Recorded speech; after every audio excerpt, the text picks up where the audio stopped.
আমরা আসলে শবে বরাত বলি হাদিসের ভাষায়। রাসূল সাল্লাল্লাহু আলাইহি ওয়াসাল্লাম কিন্তু শবে বরাত কখনোই বলেন নাই। এটা আমাদের ভাষা, এটা আমাদের ভাষা। সব অর্থ হলো রাত্র, এটা বাংলা শব্দ। বরাত এটা ফার্সি শব্দ এবং হিন্দিতেও ব্যবহার হয়ে থাকে। এর অর্থ হচ্ছে ভাগ্য, অর্থাৎ ভাগ্যের রাত্র বলা হয়। কিন্তু রাসূলুল্লাহ সাল্লাল্লাহু আলাইহি ওয়াসাল্লাম হাদিসের ভাষায় ভাগ্যের রাত্র বলেননি। রাসূল করিম সাল্লাল্লাহু আলাইহি ওয়াসাল্লাম বলেছেন নিসফে মিন শাবান। কি বলেছেন?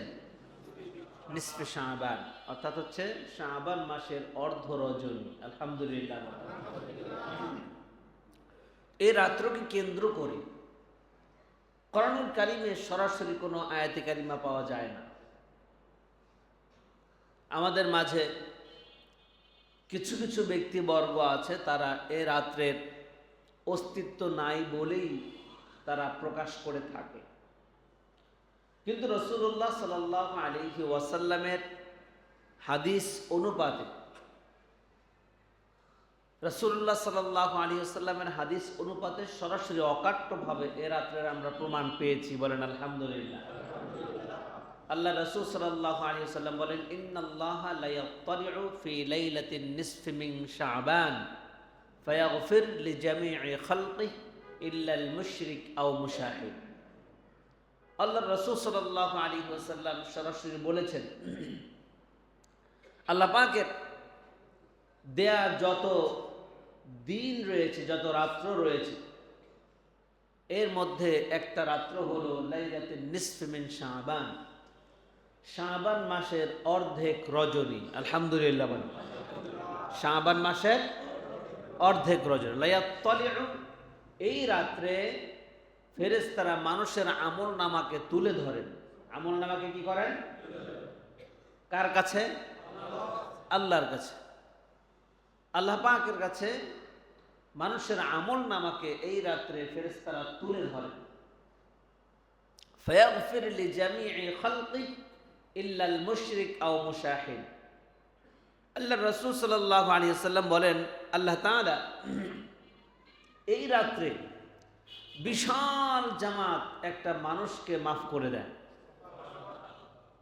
সৃষ্টিকুলের মধ্য থেকে বিশাল আকারের একটা জামাতকে, একটা দলকে আল্লাহ পাক পরিপূর্ণভাবে মাফ করে দেন।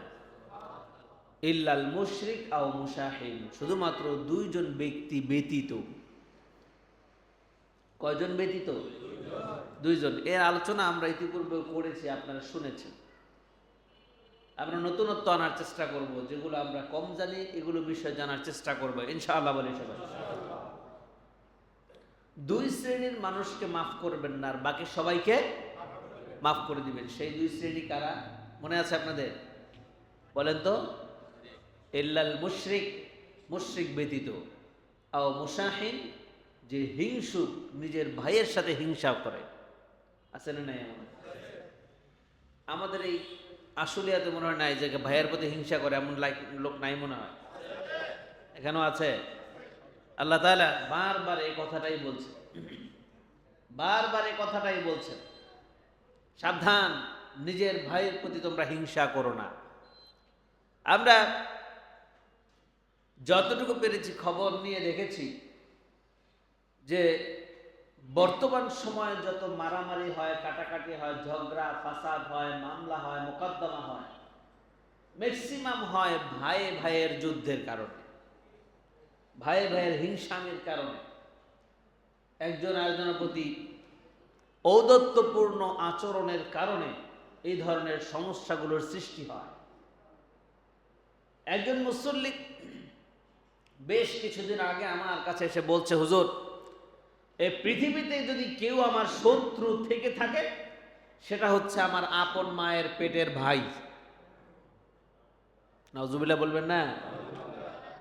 কত গর্ব করে দর্প ভরে সে বলছে, পৃথিবীতে যদি কেউ শত্রু থেকে থাকে সেটা হচ্ছে কে? আপন মায়ের পেটের ভাই, মানে সহোদর ভাই। আশ্চর্য ব্যাপার, এটা কেন হবে?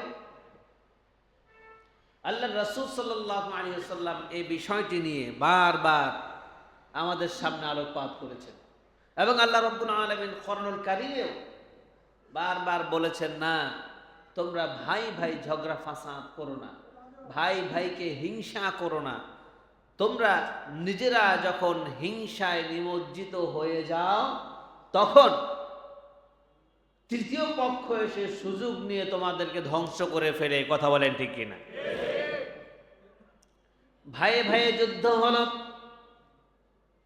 একজন ভাই আর একজন ভাইকে দেখতে পারে না, সর্বশেষ একজন বলেই ফেলে, ওকে শায়েস্তা করতে গিয়ে যদি আমার সমস্ত সম্পদ ব্যয় করতে হয়, তারপর সমস্ত সম্পদ ব্যয় করে ওকে শায়েস্তা করে ছাড়বো। জোরে বলে, বলে কি বলে না? হিংসুক কাকে বলে চিন্তা করে দেখেন। বলে সমস্ত সম্পদও যদি ব্যয় করতে হয়, বিক্রি করতে হয়, তারপর ওকে শায়েস্তা করে ছাড়বো, মামলা করে ছাড়বো, ওকে ফাঁসির কাছে ঝুলিয়েই ছাড়বো। নাউজুবিল্লাহ বলেন। আল্লাহ রাব্বুল আলামিন বলছেন, ওয়াল্লাযীনা জাউ মিন বা'দিহিম ইয়াকুলুনা রাব্বানা ইগফির লানা ولإخواننا الذين سبقونا بالإيمان ولا تجعل في قلوبنا غلا للذين آمنوا ربنا إنك رؤوف رحيم। আল্লাহ রাব্বুল আলামিন বলছেন, ওয়াল্লাযীনা জাউ মিন বা'দিহিম ইয়াকুলুনা রাব্বানা ইগফির লানা ওয়া লিইখওয়ানিনা আল্লাযীনা সাবাকু।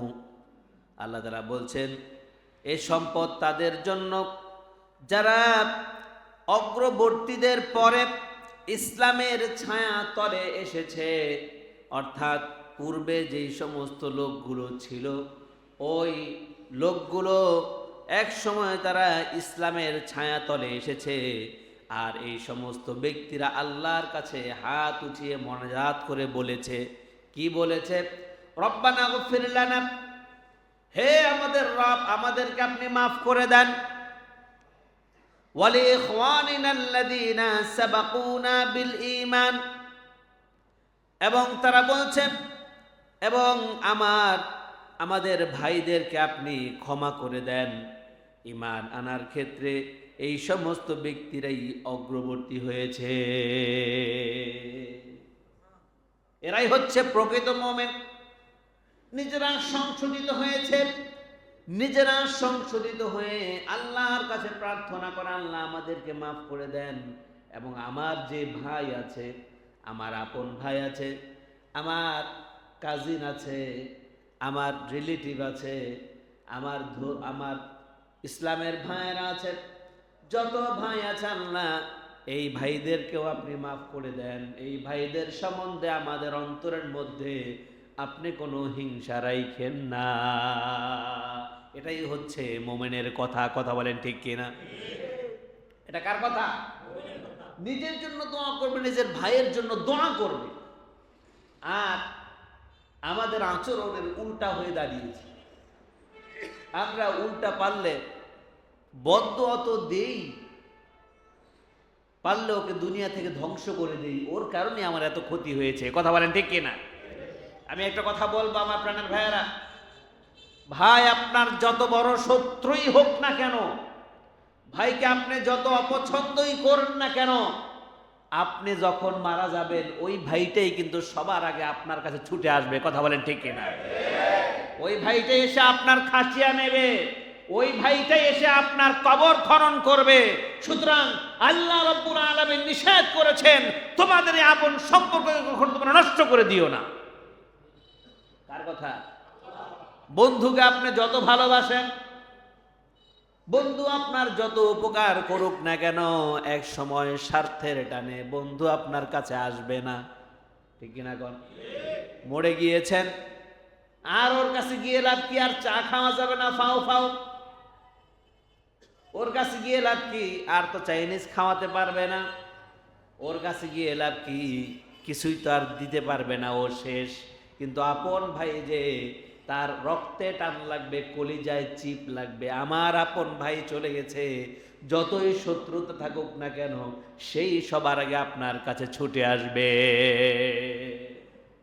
এই জন্য রাসূলুল্লাহ সাল্লাল্লাহু আলাইহি ওয়াসাল্লাম বলেছেন, তোমাদের ভাই ভাইয়ের সম্পর্ক এমনি ভাবে মজবুত করে তোমরা ধরে রাখো। আমার রাসূল সাহাবাদেরকে দেখালেন, ও আমার সাহাবারা, তোমাদের দুই হাতকে প্রসারিত করো। সাহাবায়ে কেরাম রিদওয়ানুল্লাহি আজমাইন এমনি ভাবে দুই হাত প্রসার করলো। আমার রাসূল বললেন, এবার এক হাতের আঙ্গুলের ভিতর আরেক হাতের আঙ্গুল তোমরা প্রবেশ করাও। সাহাবারা প্রবেশ করালো। এবার রাসূলুল্লাহ বললেন, এটাকে শক্তভাবে ধরো। সাহাবারা ধরলেন। আমার রাসূল বললেন, এবার চিন্তা করে দেখো এখান কি মজবুত হয়েছে নাকি। একটু ধরেন দেখি, আপনারা ধরেন, হাদিসের উপর আমল করেন। মজবুত হয়েছে না? এক হাতে ধরেন, কেমন লাগে? মজবুত লাগে। দুই হাতে আপনি ধরেন, মজবুত হয় কি হয় না? হাদিসের উপর আমল আল্লাহ রাসূল নিজে করেছেন, সুবহানাল্লাহ বলেন। সাহাবাদেরকে বললেন, ও আমার সাহাবারা, এমনি ধরো। এখন দেখো মজবুত হয়েছে কিনা। এই হাতে যদি শক্তি থাকে 1 তোলা, আর এই হাতে যদি শক্তি থাকে 1 তোলা, দুইটা মিলে কত তোলা হলো? 1 পাউন্ড আর 1 পাউন্ড কত পাউন্ড হলো? সুতরাং আমার রাসূল বললেন, দুইটা হাতকে যদি একত্রিত করে ফেলো, যেমনি শক্তিশালী হয়, তোমাদের ভাইয়ের বন্ধনকে এমনি ভাবে তোমরা আঁকড়ে ধরে শক্তিশালী করো। তৃতীয় পক্ষ কোনো ব্যক্তি তোমাদেরকে ধ্বংস করতে পারবে না। আজকে বাবার সম্পদ ভাই ভাই দ্বন্দ্ব হয়ে এগুলো সব তৃতীয় পক্ষ মানুষ খেয়ে ফেলে, ভাইরা নিজেরাও খেতে পারে না। বাস্তব না বাস্তব? এই এলাকায় এমন কোনো ঘটনা আছে? কি কয়, এখানেও আছে? ভাই ভাই দ্বন্দ্ব, বলে তোকে শায়েস্তা করতে প্রয়োজন সব বিক্রি করবো। ও ধরে 1 উকিল, ও ধরে আর 1 উকিল, আর 4-5 জন বন্ধু বান্ধবে পরামর্শ দেয়, ভাই রে তোরে এইটা কইলো, তুই এইটা কর, তোর ওই 5 বিঘা জমি বিক্রি করে ফেল, অরে এইটা কর, অরে ওইটা কর। এই সমস্ত খুব বুদ্ধি দিয়ে আপনাকে ফকির বানায়, ঠিক কিনা কন? এমন বন্ধু আছে না নাই? হ্যাঁ, বন্ধুত্বের সম্পর্কের ব্যাপার খারাপ বলছি না আমি, ভালো বন্ধুত্ব আছে না নাই? আমার রাসূলুল্লাহ সাল্লাল্লাহু আলাইহি ওয়াসাল্লাম বন্ধুত্ব করেছেন হযরত আবু বকর রাদিয়াল্লাহু তাআলা আনহুর সাথে। তাদের বন্ধুত্ব কেমন ছিল? একজন আরেকজনের জন্য নিবেদিত ছিল, সুবহানাল্লাহ বলেন। আমার রাসূল শুধু একবার বলেছেন, আবু বকর, আমাকে হয়তো মক্কায় আল্লাহ পাক রাখবেন না, আমি হয়তো মক্কায় থাকবো না, আমি হয়তো হিজরত করে চলে যাব, অন্যত্র মদিনায় চলে যাব। আবু বকর রাদিয়াল্লাহু তাআলা আনহু বললেন, ইয়া রাসূলুল্লাহ, ইয়া হাবিবাল্লাহ, আপনি চলে যাবেন, আমাকে নেবেন না? আল্লাহর রাসূল বললেন, আবু বকর, তোমাকে নেব, তবে তোমাকে আমি বেশিক্ষণ ডাকাডাকি করতে পারবো না। যেদিন যাব দরজায় শুধুমাত্র 1টা টোকা দিব, বেশি টোকা দিব না। তুমি যদি জাগ না পাও, জাগ্রত হও, তাহলে তুমি আমার সাথে যেতে পারবা। কেমন বন্ধুত্ব! আল্লাহর রাসূল যেই দিন বলেছেন, ওই দিন থেকে আবু বকর গাঁটটি পোটলা বেঁধে রেডি, সুবহানাল্লাহ। বেশ কিছুদিন পর, কয়েক মাস পর, আমার রাসূল যখন হিজরতের অর্ডার পেলেন আল্লাহ পাকের কাছ থেকে, হে রাসূল, আপনি হিজরত করুন, মদিনায় যান। আমার রাসূল ঘর থেকে বের হয়েছেন। যেই ঘরের ভিতরে বন্দী ছিলেন আমার রাসূল, চারদিক থেকে কাফেররা আটকে রেখেছে। আমার রাসূলকে মেরে ফেলবে। তারা ওই যে দারুন নদওয়ায় বৈঠক করেছিল, হয়তো রাসূলকে মেরে ফেলবে, না হয় দেশান্তরিত করে দেবে, না হয় আমার রাসূলকে জেলখানায় আটকে রেখে না খাইয়ে মেরে ফেলবে। বলেন নাউজুবিল্লাহ।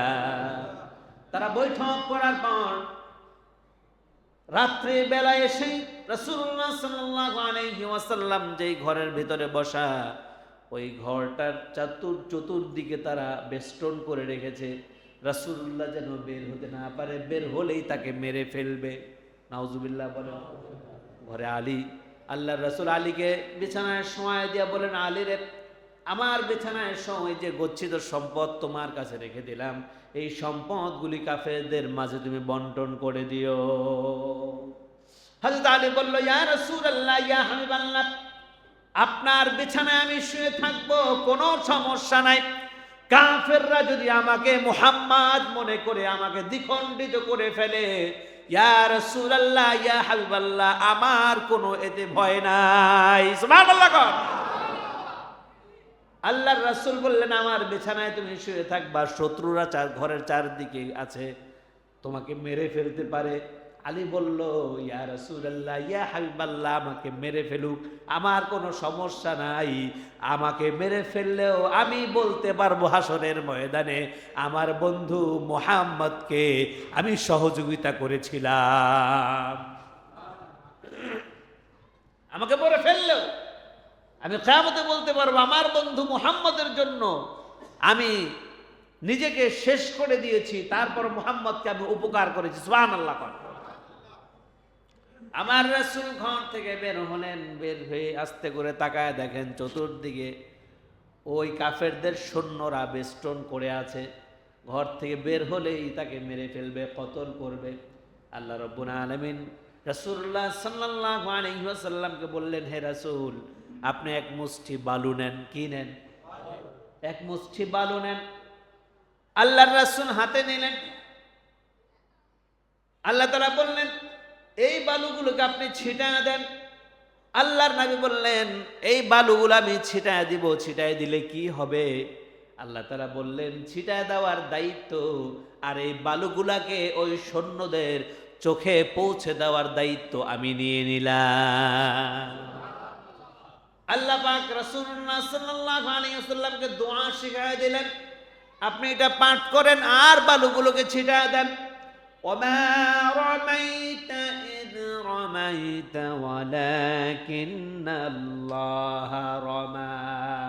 আমার রাসূল এই দোয়া পাঠ করলেন। এই দোয়া পাঠ করে বালুগুলোকে ছিটায় দিলেন।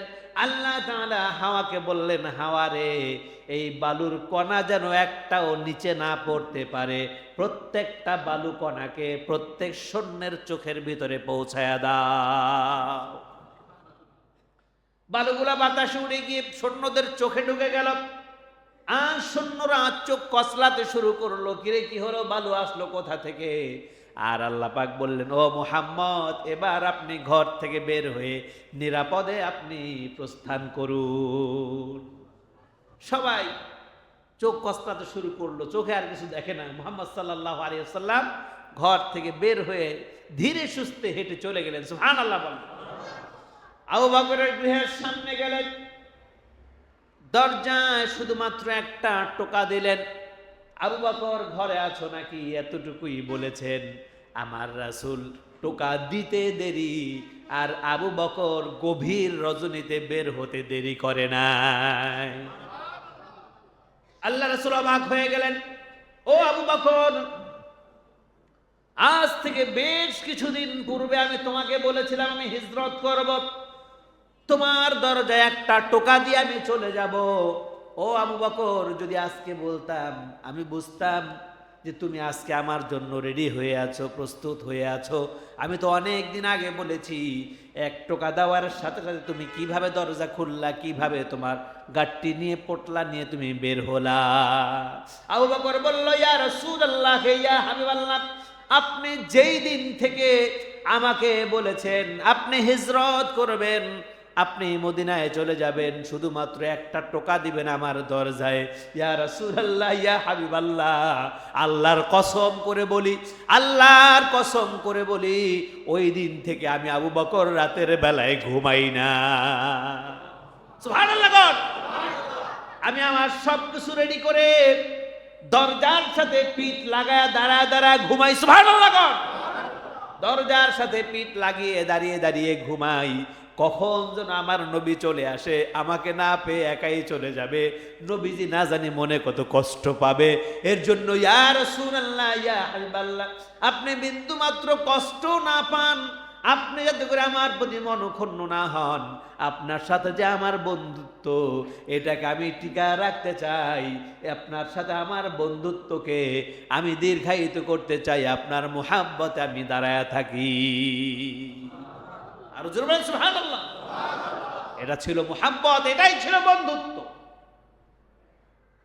আর আমাদের মুহাব্বত হলো দুনিয়ার জন্য, সাহাবাদের মুহাব্বত ছিল আখিরাতের জন্য। ঠিক কিনা বলেন? সাহাবাদের মুহাব্বত ছিল আখিরাতের জন্য, আর আমাদের মুহাব্বত দুনিয়াকে পাওয়ার জন্য। আমার রাসূল বলেন, হুব্বুদ দুনিয়া রাসু কুল্লি খাতিআ। দুনিয়ার মুহাব্বত হলো সমস্ত গুনাহের মূল। যে ব্যক্তি দুনিয়াকে মুহাব্বত করলো, সেই ব্যক্তি যেন দুনিয়ার সমস্ত গুনাহের মধ্যে জড়ায় গেল। দুনিয়ার মুহাব্বত, দুনিয়ার মুহাব্বত আমাদেরকে এমন ভাবে পেয়ে বসেছে, আখিরাতের কথা বললে আর ভালো লাগে না। ঠিক কিনা কন? নামাজের কথা বললেও ভালো লাগে না, কোনো আমলের কথা বললেও ভালো লাগে না। আমাদের দুনিয়ার মুহাব্বত থেকে এত ভাবে পেয়ে বসেছে আমাদের।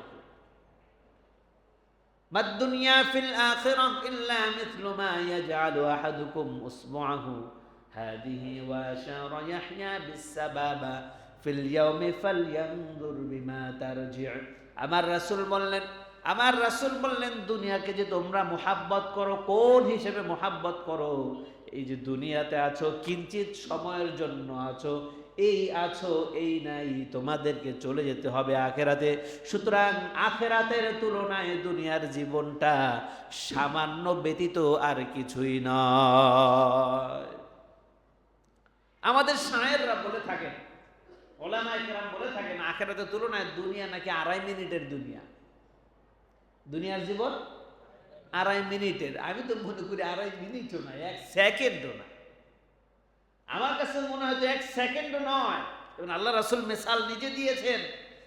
আমার রাসূল মিসাল দিয়েছেন, যদি বিশাল সমুদ্রটা যদি হয় আখিরাতের জীবন, আর সেখান থেকে তারজি, তোমার কনিষ্ঠ আঙ্গুল দ্বারা যদি পানিতে চুবিয়ে আঙ্গুল বের করে নিয়ে আসো, ওই আঙ্গুলের মাথায় যতটুকু পানি থাকবে, এটা হলো দুনিয়ার জীবন।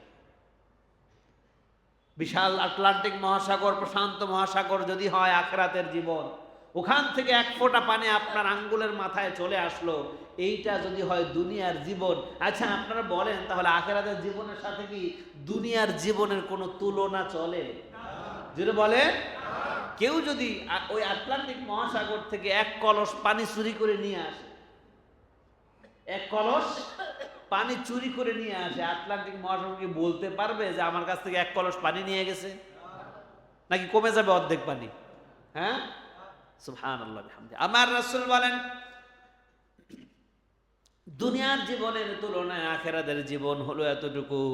সুতরাং দুনিয়ার জীবনকে ভালোবাসা যাবে না, ভালোবাসতে হবে কোন জীবনকে? জোরে বলেন, কোন জীবনকে? যে ব্যক্তি আখিরাতের জীবনকে ভালোবাসে, সে অনুযায়ী কাজ করে। দুনিয়ার জীবনে আল্লাহর নাফরমানি সে কখনো করতে পারে না, নিজের ভাইকে অপছন্দ করতে পারে না। তোমাদের তর্ক বিতর্ক হতে পারে, দলাদলি হতে পারে, বাবা ভাইকে বেশি দিয়েছে, অমুক ভাইকে কম দিয়েছে, অমুককে বাবা মা বেশি ভালোবাসে, অমুককে কম ভালোবাসে, এরকম অভিযোগ আছে না নাই? জোরে বলে। আমার কাছে বেশ কয়েকজন এসে বলে, হুজুর আমরা 4 ভাই, আমার যে সবচেয়ে ছোট ভাইটা আছে অথবা ওই মেজো ভাইটা আছে, আমার মা ওইটাকে এত ভালোবাসে, আমি এত কিছু নিয়ে দেই, চুরি করে ওকে সব দিয়ে দেয়। আছে না? মনে আছে না? আছে না? 2-1 জনের প্রতি এক্সট্রা কিছু সিম্পিথি থাকতেই পারে, থাকতে পারে না ভাই? তার মানে এটা নয় তোমাকে ভালোবাসে না, এইটা নয়। যেমন আমরাই 4 ভাই, 2 বোন। আমাদের সর্বকনিষ্ঠ যে ছোট ভাইটা আছে, ওর শারীরিক গ্রোথ একটু কম। তুলনামূলকভাবে দেখলাম আমার বাবা মা 2 জনেরই ওর প্রতি একটু দরদটা বেশি। আমাকে প্রায় সময় বলে, ও ব্যবসা করতে এই করতে, তুই একটু খেয়াল কর, ওকে এত এত কিছু টাকা পয়সা দিলাম, আবার দিলাম। মা বলে আবার দে, আবার দিলাম। আমি বললাম, ও টাকা পয়সা করে কি? উড়ায় বেড়ায়, এগুলি কি করে? সেই করে। বলে যাও, ও তো খারাপ কিছু করে না, ও তো এই করে সেই করে, ওরে দে, যতটুকু পারি চেষ্টা করি দেওয়ার জন্য। শেখায়ত করি না, অভিযোগ করি না। একটা সন্তানকে এক্সট্রা কিছু ভালোবাসতেই পারে, এটাই স্বাভাবিক। তবে আত্মিক টান, অন্তরের ভালোবাসা, কলিজার ভালোবাসা সব সন্তানের প্রতি সমান থাকে, ঠিক কিনা বলেন? আমি আজকে মরে গেলাম, মা মনে হয় একটু কম কষ্ট পাবে নাকি? হ্যাঁ, আর ও মরে গেলে মনে হয় বেশি কষ্ট পাবে। এমন এমন না, একই সমান কষ্ট পাবে। সুতরাং আপনাকে যতটুকু ভালোবাসে ওকেও ততটুকু ভালোবাসে, তবে আপনার চেয়ে ওকে একটু খেয়াল বেশি রাখে, এটা হতে পারে। ওর বিভিন্ন দিক হতে পারে, যেমন ও বাবা মার কাছে থাকে, এটা হতে পারে। ও একটু দুর্বল, এটা হতে পারে। আর্থিকভাবে একটু দুর্বল, এটা হতে পারে। বিভিন্ন কারণে কোনো না কোনো সিম্পিথি কোনো কোনো সন্তানের উপরে থাকতেই পারে। তবে এইটা মনে করা যাবে না আমার চেয়ে ওকে বাবা মা বেশি ভালোবাসে, ওকে কিভাবে সাইজ করা যায়, ওকে কিভাবে জেলখানায় ভরা যায়, ওকে কিভাবে মারা যায়, এই ধরনের কোনো দুষ্পরিকল্পনা কখনো করা যাবে। আর আমাদের বর্তমান যুগের ভাইদের যেই সম্পর্ক, নাউজুবিল্লাহ বলেন, এক ভাই চেষ্টা করে, বড় ভাই, সব বড় ভাই আবার একরকম না, ভালো আছে আলহামদুলিল্লাহ বলে। বড় ভাই বলে, এই তুই তো ছোট, ওই যে 10 বিঘা জমি তুই ওইটা নে, ওখানে অনেক কিছু হবে, ফসল ফলাইতে পারবি, আর রাস্তার পাশের 1 বিঘা জমি এইটা আমারে দিয়ে দে। আচ্ছা বলেন কোনটার দাম বেশি? ও 10 বিঘার চেয়ে 1 বিঘার দাম বেশি। ভাই এটা বড় ভাই ভালো করে বুঝে, এর জন্য কয় তোরে বেশি দিলাম, নে তুই 10 বিঘা নে। আমি কম নিলাম। কম নিল না বেশি নিল? যেটা বলেন, এমন সম্পর্কের ভাই বোন আছে না নাই? সাবধান আমার প্রাণের ভাইয়েরা, ভাইকে ঠকাবেন আপনি নিজে চিরকালের জন্য ঠকে যাবেন, কথা কোন ঠিক কিনা? যে ব্যক্তি বোনকে ঠকাবেন চিরকালের জন্য নিজেই ঠকে যাবেন। কখনো এই ধরনের চিন্তা ভাবনা মনে আনবেন না। আমি এমনও ভাই দেখেছি আমার সামনে আছে, এখানেই আছে, সারাটা জীবন ভাই বোনকে উন্নত করার জন্য নিজেকে বিলীন করে দিয়েছে, 2টা টাকাও জমায় নাই। আছে না নাই এলাকায়? আমার জানামতই আছে। বিদেশ থেকেছে, কায়িক শ্রম করেছে, বিভিন্নভাবে কষ্ট করেছে, ক্লেশ করেছে ভাইদেরকে উন্নত শিক্ষা দেওয়ার জন্য, ঠিক কিনা বলেন? ভাইরা কিভাবে ভালো থাকে, বোনেরা কিভাবে ভালো থাকে, এমন ভাইও আছে নিজেকে নিঃশেষ করে দিয়ে আজকে তার কোনো মতো জরাজীর্ণ একটা বাড়ি আছে, আর ছোট ভাইদের বড় বড় বাড়ি গাড়ি আছে। এমন আছে না নাই? এমনও নিঃস্বার্থ ভাই আছে। এমন ভাই দরকার, ঠিক কিনা বলেন? আমার বড় ভাই, আমার আপন বড় ভাই শহীদুল ইসলাম নাম, আমি আজ পর্যন্ত ওনার কাছ থেকে এমন কোনো আচরণ পাই নাই যে উনি আমাকে ছোট করতে চায়। সবসময় আমাকে বড় করে তুলেছে, আলহামদুলিল্লাহ বলেন। লেখাপড়া যতটুকুই করেছি ভাই সহযোগিতা করেছে। ভাই যদি সহযোগিতা ছোটবেলায় না করতো হয়তো এত পড়াশোনা করতেও পারতাম না। বোর্ডিংয়ে থাকতাম, মাদ্রাসায় থাকতাম, প্রত্যেক মাসে 4-5 তারিখের ভিতরে যেভাবেই হোক, টিউশন করে হোক, চাকরি করে হোক, যেভাবেই হোক আমার বোর্ডিংয়ের খরচ তিনি পাঠিয়ে দিতেন। এমন ভাই সমাজে আছে না নাই? তবে অত্যন্ত দুঃখজনক বিষয় হলেও সত্য, ম্যাক্সিমাম পরিবারই ভাই ভাইয়ের সম্পর্ক দা কুমড়ার মতো হয়ে যায়। এটা উচিত নয়। দা কুমড়ার সম্পর্ক থাকবে না, সাপ বেজির সম্পর্ক ভাইয়ের সম্পর্ক হতে পারে না, কথা বলেন ঠিক কিনা? ভাইয়ের সম্পর্ক হবে ডাল ভাতের মতো, ডালের সাথে ভাত যেভাবে মিশে যায় ঠিক তদ্রুপ ভাবে ভাই ভাইয়ের সম্পর্ক এমন হতে হবে। আমরা কি রাজি আছি? রাজি আছি? ছোট ভাই নয় একটু ভুল করেই ফেলেছে, ক্ষমা করে দাও মন থেকে। রাত্রের বেলায় ওকে কাছে ডেকে আনো, বুকে জড়ায় নাও, বুকে জড়ায় নিয়ে বলো, ভাই রে ভাই, যত কিছুই হোক তুই আমার কলিজা, তুই আমার রক্ত, একই রক্তের আমরা, আমাদের ভিতরে ডিভাইডেশন হোক এটা আমরা চাই না। ভাইকে কোলে জড়ায় নেন, 2টা কথা বলেন, ভাইয়ের মন শান্ত হয়ে যাবে, ঠিক কিনা গণ? আমরা কি পারবো ভাইয়ের আমার? জোরে বলেন পারবো আমরা? আমার আল্লাহ রাব্বুল আলামিন বলেছেন, সুতরাং তোমরা ভাই ভাইয়ের সম্পর্ক ধরে রাখবে। আল্লাহ পাক বলেছেন, সাবাকুনা বিল ঈমান, ঈমানের সাথে তোমরা চলাফেরা করো। ওয়ালা তাজআল ফি কুলুবিনা গিল্লাল লিল্লাযিনা আমানু, আর তোমরা ভাই ভাইয়ের মধ্যে হিংসা বিদ্বেষ তোমরা রেখো না। কে বলেছেন? ভাই ভাইয়ের মধ্যে হিংসা বিদ্বেষ তোমরা রেখো না। এক ভাই অপর ভাইয়ের জন্য দোয়া করো, কি দোয়া করবা, আল্লাহ রব্বুল আলামিন তিনিও সেটা শিখিয়ে দিয়েছেন।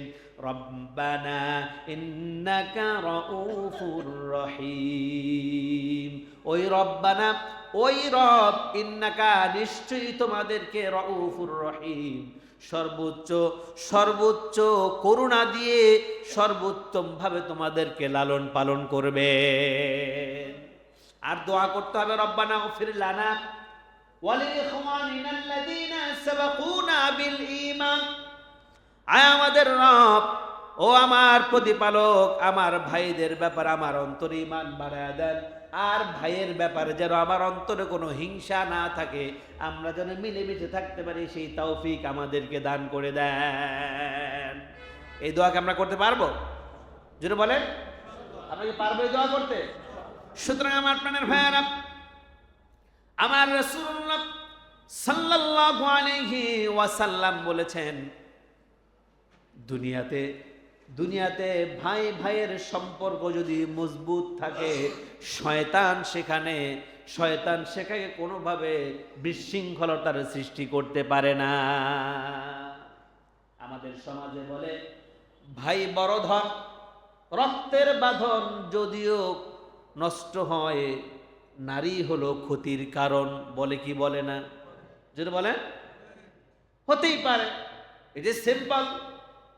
আপনারা দুই ভাই, ধরেন দুই ভাই আছেন, এই দুই ভাইয়ের বিয়ে হয়ে গেল, দুই ঘর থেকে দুজন মেয়ে আসলো, দুই পরিবারের, তাদের দুজনের ভিতরে বনিবনা নাও হতে পারে, ঠিক কিনা বলেন? একজন আরেকজনকে নাও দেখতে পারে। ভাই যখন বিয়ে করে ফেললো, তখন ভাইকে দূরে সরায় দিল ধীরে ধীরে, হয় কি হয় না? ভাইকে দূরে সরায় দিল ধীরে ধীরে। এক পর্যায়ে এই পরামর্শ, ওই কুপরামর্শ, এইটা শুনতে শুনতে শুনতে শুনতে কান ঝালাপালা হয়ে যায়। তখন এক সময় তার ভিতরে বিশ্বাস হয়, ভাই আমার সবচেয়ে বড় শত্রু। হয় কি হয় না? যেটা বলেন।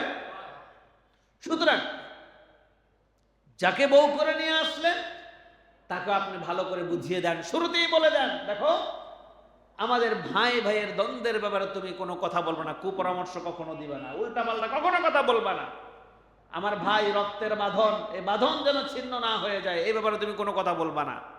হ্যাঁ, যদি যৌক্তিক কোনো কথা বলে, যদি কোনো কথা বলে সেটা আপনি আমলে নিতে পারবেন। অযৌক্তিক, হিংসাত্মক, বিদ্বেষমূলক যদি কোনো কথা বলে, তাদের কথা শোনা যাবে। যদি বলেন শোনা যাবে। আপনি খুব ভালোবাসেন আপনার পেয়ারি, কথা তো শুনতেই হয়, তবে সব কথা শোনা যাবে? সব কথা শোনা যাবে না। আল্লাহ রাসূল সাল্লাল্লাহু আলাইহি ওয়াসাল্লাম বলেছেন, নারীরা হচ্ছে শয়তানের তীর। নারীরা কি? যদি বলেন শয়তানের কি? আমার মা বোনেরা রাগ করবেন না। আল্লাহ রাসূল সাল্লাল্লাহু আলাইহি ওয়াসাল্লাম বলেছেন, নারীরা হচ্ছে শয়তানের তীর। আল মারআতু আওরাতু ফাইদা খরাজাত ইস্তাশরাফাহা শাইতান। আমার রাসূল সাল্লাল্লাহু আলাইহি ওয়াসাল্লাম বলেছেন, নারীরা হচ্ছে পর্দায় থাকার বস্তু, তারা পর্দায় থাকবে। যখন এই নারীরা পর্দা ছেড়ে বাহিরে বের হয়, তখন তারা শয়তানের তীরে পরিণত হয়ে যায়। তখন তাদেরকে শয়তান আলিঙ্গন করে।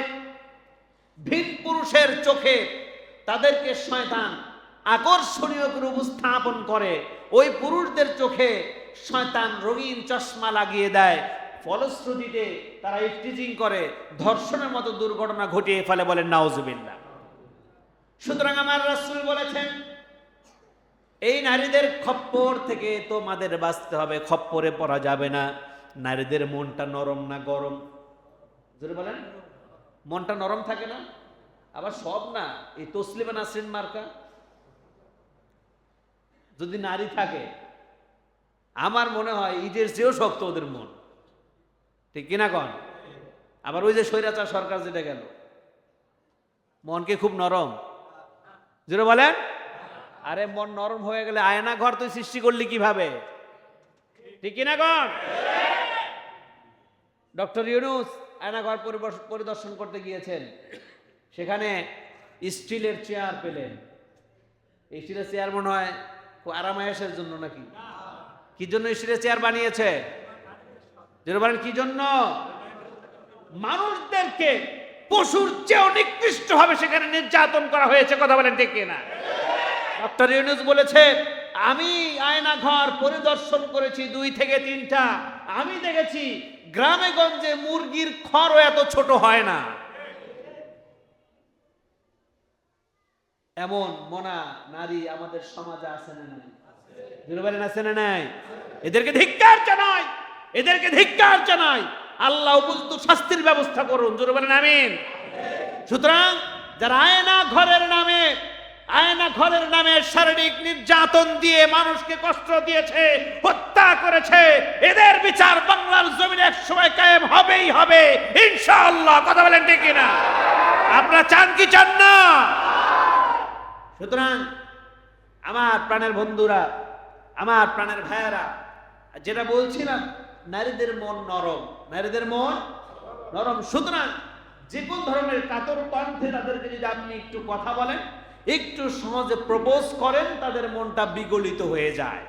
কিন্তু ওই তাসলিমা নাসরিন মার্কা, হাসিনা মার্কা এরকম বড় বড় শক্ত মনের নারীও আছে। আছে না নাই? আছে। আল্লাহ এগুলো থেকে আমাদেরকে হেফাজত করেন। সুতরাং আমার প্রাণের ভাইয়েরা, আমার মায়েরা, আমার রাসূল বলেছেন এই নারীরা হচ্ছে শয়তানের তীর। কেমনে তীর হবে? আবার মন খারাপ বলেন না, হুজুর কি বললো আমাদেরকে শয়তানের তীর বললো? না না না, এটা বলি নাই। আমি বুঝাতে চেয়েছি শয়তানের বাহন হলেন আপনারা। আপনাদের মনটা নরম, বিভিন্নভাবে শয়তান আপনাদেরকে প্ররোচনা দেয়, আপনাদেরকে আগে বিপদে ফেলে, এরপরে আপনার মাধ্যমে আপনার স্বামীকেও বিপদে ফেলে দেয়। ঠিক কিনা গণ? বাস্তব প্রমাণ দিব নাকি? প্রমাণ দিব। বাস্তব প্রমাণ হচ্ছে আমাদের আদি পিতার নাম কি? জোরে বলেন। এবার বুঝতে পেরেছেন? বাস্তব প্রমাণ না এটা?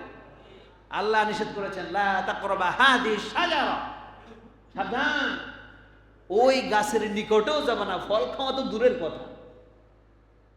শয়তান আগে কাকে দুর্বল করেছে? মা হাওয়াকে আগে দুর্বল করেছে। মন নরম। জান্নাতের কোনায় গিয়ে বিড়ালের মতো চুপচাপ বসে আছে। মা হাওয়া যখন ঘুরতে গেলেন তখন ডাক দিয়ে বললেন, শোনো, তোমাদেরকে তো আল্লাহ জান্নাতে থাকতে দেবে না, তোমাদেরকে জান্নাত থেকে বের করে দিবে। বিভিন্নভাবে ছল চাতুরিগত কথা দিয়ে যাতে করে সে বিশ্বাস করে, এই কথা দিয়ে বিশ্বাস করেছে যে সে আমি আপনার বন্ধু, এটা বোঝাতে পেরেছে। বোঝানোর পর সর্বশেষ বলল, ওই যে গন্ধম ফল, ওই যে যেটা আল্লাহ নিষেধ করেছেন, ওই গাছের ফল তুইও খা, তোর স্বামীকেও খাওয়া, তাইলে তোরা চিরকাল জান্নাতে থাকতে পারবি।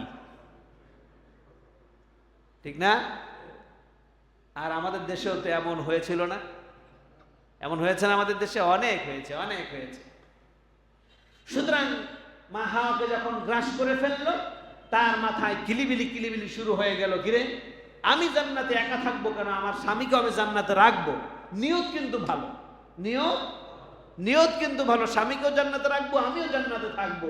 কিন্তু এইটা যে শয়তানের একটা দুর্বিসন্ধি কাজ, শয়তানের যে একটা চাল, এটা সে বুঝে নাই। ঠিক কিনা কন?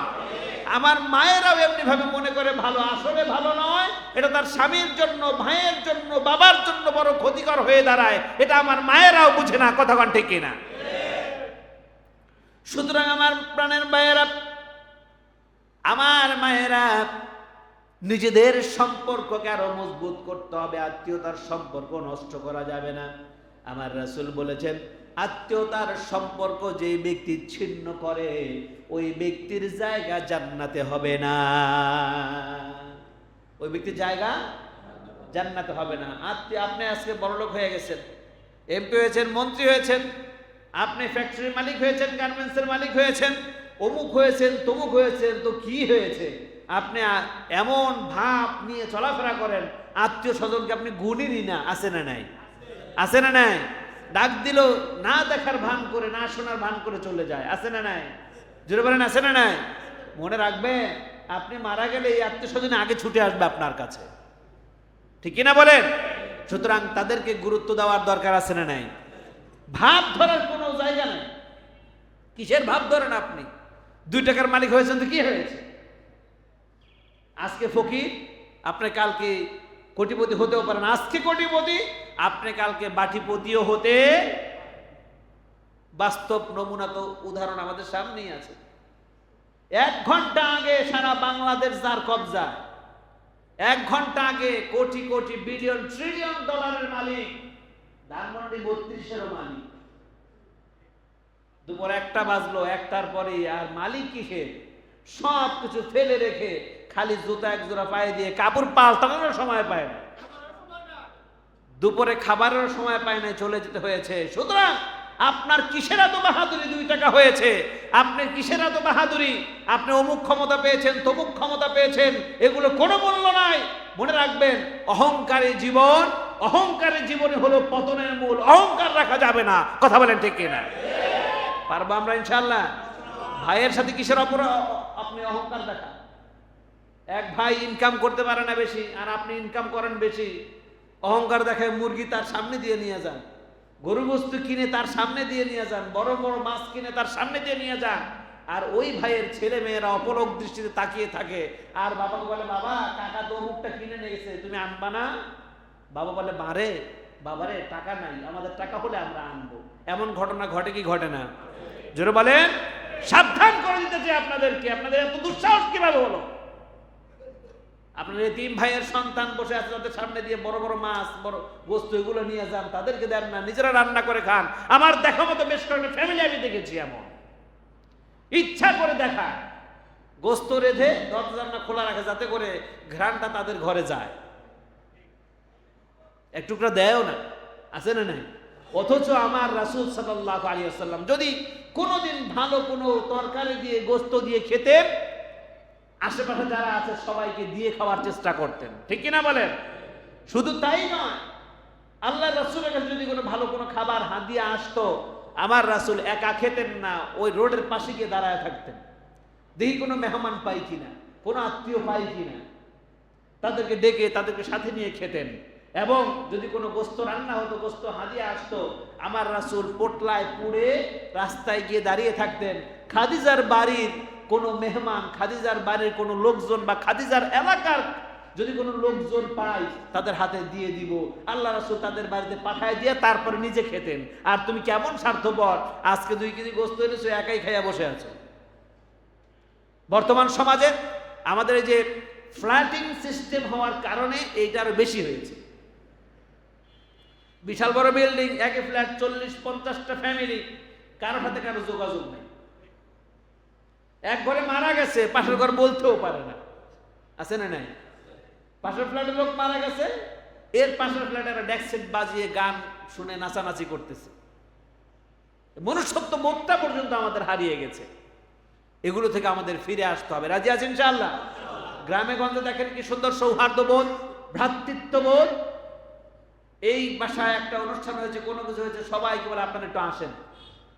গ্রামে গঞ্জে আমি দেখেছি এখনো গোস্তরের রান্না করেছে, পাশের বাড়িতে একটু গোস্ত পাঠিতে করে, যতটুকু সামর্থ্য আছে বাড়িতে করে দিয়ে আসে, ওদের ঘরে একটু দিয়ে আসে। এই যে সামাজিক সিম্প্যাথি, এটা আমরা নষ্ট করে ফেলেছি আমাদের হিংসার কারণে। ঠিক কিনা বলেন? আমার রাসূল বলেছেন, সাবধান, এই কাজ করো না তোমরা। ভালো কিছু খেয়েছো, ভালো কিছু এনেছো, তোমার প্রতিবেশীকে দিয়ে খাও, একা খেও না। আজকে তো এমন হয়ে গেছে, আজকে আপনার বাসায় লবণ নাই, ধরেন মরিচ শেষ হয়ে গেছে, ধরেন রসুন নাই, ডাল পাক করবেন, ডালে বাগার দিবেন, পাশের বাড়িতে পাঠাইছি একটু রসুন দেওয়ার জন্য, যে একটা রসুন দেন, আপনার ভাই আনলে দিয়ে দিব। কই না না না, রসুন তো নাই। আছে না নাই? জুরবান আছে না নাই? পাশের বাড়িতে পাঠিয়েছে, তোমাদের দাটা নিয়ে আসতো, বডিটা একটু নিয়ে আসতো। একটু আগে ছিল এখানে বডি, ধরেন এক পাশে রেখেছে, কতক্ষণ পর বলে, আরে বডি নাই তো, বডি কই যে গেছে কইতে পারি না। দেখো ওই যে বডি, কো না ওইটা ভালো না, ওইটা নষ্ট, ওটা রেখে দিচ্ছে, ওটা দিয়ে কিছু করতে পারবেন না। আছে না নাই? জোরবার আছে না নাই? এই ব্যাপার আল্লাহ একটা সূরাই নাজিল করেছেন। সূরা মাউনের নাম শুনেছেন? হ্যাঁ, সূরা মাউন মানে হচ্ছে প্রয়োজনীয় তৈজসপত্র। আল্লাহ রাসূল বলেছেন যে প্রয়োজনীয় তৈজসপত্র তোমরা একে অপরকে দিয়ে সহযোগিতা করো। ওয়ায়ামনাউনাল মাউন, কাফেরদের এই বদভ্যাস আছে, তারা প্রয়োজনীয় জিনিস দিয়ে মানুষকে সহযোগিতা করে না। মুসলিমদের ভিতরে, মুমিনদের ভিতরে যেন এই বদগুণ না থাকে। কে বলেছেন? আল্লাহ পাক বলেছেন, ওয়ায়ামনাউনাল মাউন, কাফেররা মানুষদেরকে, প্রতিবেশীদেরকে তেল, নুন, ডাল, লবণ, পেঁয়াজ, রসুন এগুলো দিয়ে কি করে না? সহযোগিতা করে না। কোনো কিছু রান্না করলেও তাদেরকে দেয় না, নিজেরা একাই খায়। নাউজুবিল্লাহ বলেন। আচ্ছা, আমরা কি আমলটা করতে পারবো? কে কে পারবে একটু হাত তুলে দেখাই তো আল্লাহকে। আল্লাহ সবাইকে এর উপর আমল করার তৌফিক দান করেন। আর এই বিষয়ে আরো